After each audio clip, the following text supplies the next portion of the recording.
Eles não vão ganhar uma guerra com Israel. Não. Então o que, que eles querem? Eles querem, devagarzinho, fazer com que o palco político palestino seja dominado pelo Hamas.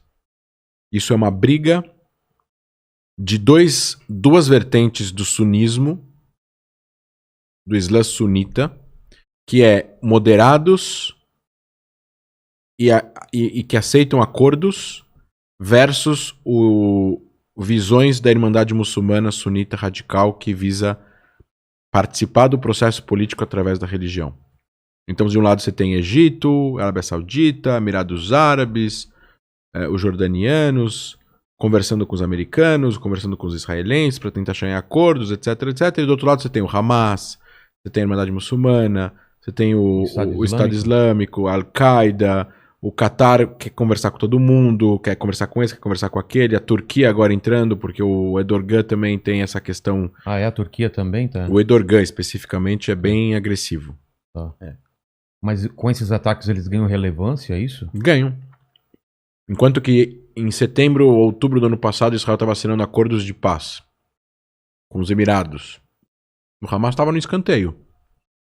O mundo árabe está se abrindo para Israel, todo mundo quer comprar startups de Israel, todo mundo quer investir no Waze, Sim. etc., que é israelense.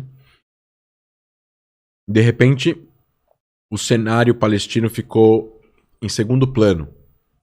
Eu, na minha opinião, acho que é bom Israel ter relação com o mundo árabe ter relação com Israel, porque o mundo árabe pode depois pressionar Israel, tendo relação com eles, para fazer um acordo com os palestinos. Acho mais fácil é pressionar amigos do que pressionar inimigos. É. Então, a questão palestina ficou em segundo plano e ainda mais o Hamas em Gaza. Os palestinos iam ter que ter eleições agora em março, em maio, junho. E o presidente palestino cancela as eleições porque ele está com medo de perder. Então ele cancelou. Ele já teve tido eleição desde 2011, não tem eleição lá. Então ele teve eleição em 2006, depois não teve mais. 14 anos já. Acabou o mandato dele em 2010. Estamos em 2021, não teve eleição. Eles cancelaram as eleições. Aí começou os distúrbios em Jerusalém por causa de vídeos no TikTok de árabes. Foi o que aconteceu agora. O que eclodiu esses últimos episódios foi 14 de abril, vídeos de árabes palestinos que moram em Jerusalém Oriental batendo em judeus ortodoxos e filmando e colocando no TikTok. Meio como um deboche. Sim. Depois teve protestos de radicais israelenses, 300 pessoas, protestando contra árabes, com frases de efeito, racistas, etc e tal. O que mexeu com eles para protestar contra esse grupo, que aí a polícia foi no meio para tentar separar. Aí você tem gás lacrimogêneo pra lá e pra cá e canhão de água entre os dois. E aí você tem visões, fotos. Aí você tem, nisso você tem a influência de televisões árabes que aumentam o que acontecem, como a Al Jazeera, por exemplo, que é o canal estatal do Catar. E o Catar tem uma relação com a Irmandade Muçulmana e com o Hamas. E é o maior canal árabe do mundo. E eles inflamam o que acontece lá, multiplicam por 10. Isso inflama as pessoas vão pra rua protestar e aí você perde o controle. Então, teve protesto. Aí teve o problema no bairro árabe lá em Jerusalém Oriental, com aquela questão de se as famílias saírem ou não saírem, que é uma questão judicial. O terreno pertence a organizações judias desde 1875 e quem mora lá eram refugiados árabes que foram parar lá depois que a Jordânia conquista essa parte, depois Israel conquista da Jordânia.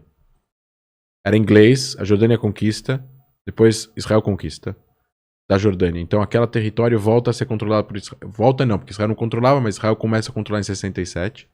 E aí você tem 3 casas lá que moram famílias árabes, que elas não são donas da terra, mas eles moram lá há 70 anos, são refugiados, eram refugiados de 48.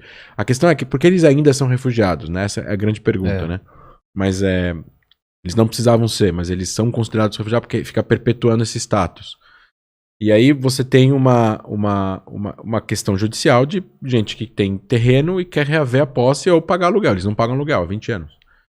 Então, agora, se você não paga aluguel e você está num lugar há 20 anos, vão te tirar de lá. Agora, se você tiram de lá, você é árabe em Jerusalém Oriental, vai cair o mundo, porque é muito sensível, muito polêmico.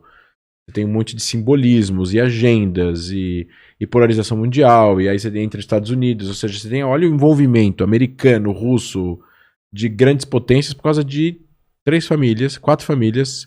Quer dizer, não é pra tanto, não é pra começar uma guerra, porque você tem um problema judicial com 3 famílias numa casa. Você precisa resolver, obviamente, eu sou contra que eles saiam de lá. Apesar de o terreno ser das organizações judaicas, eu sou contra. O bairro é 98% árabe, tem que deixar do jeito que tá, dá um outro jeito, compra os direitos da organização, o governo israelense precisava intervir e tal, mas é difícil, porque Israel, como uma democracia liberal, não é que você pode ligar para o primeiro-ministro pode entrar num processo judicial que está acontecendo no Santo André. Entendi. Não funciona assim, entendeu?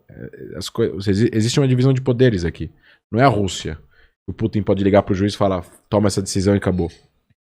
Mas você acha que esse conflito de 10, 11 dias começou, então, por causa de um vídeo de TikTok? Uhum. Cara, que absurdo. Eu sempre achei nocivo o TikTok, mas não é esse ponto. Não é por causa disso. Não, mas claro, mas assim, foi o gatilho. Foi um gatilho. Isso foi um gatilho. As eleições palestinas foi um gatilho, canceladas. O negócio do bairro de Jerusalém foi um gatilho. E os protestos na mesquita de Al-Aqsa. Mas é que uma coisa levou a outra.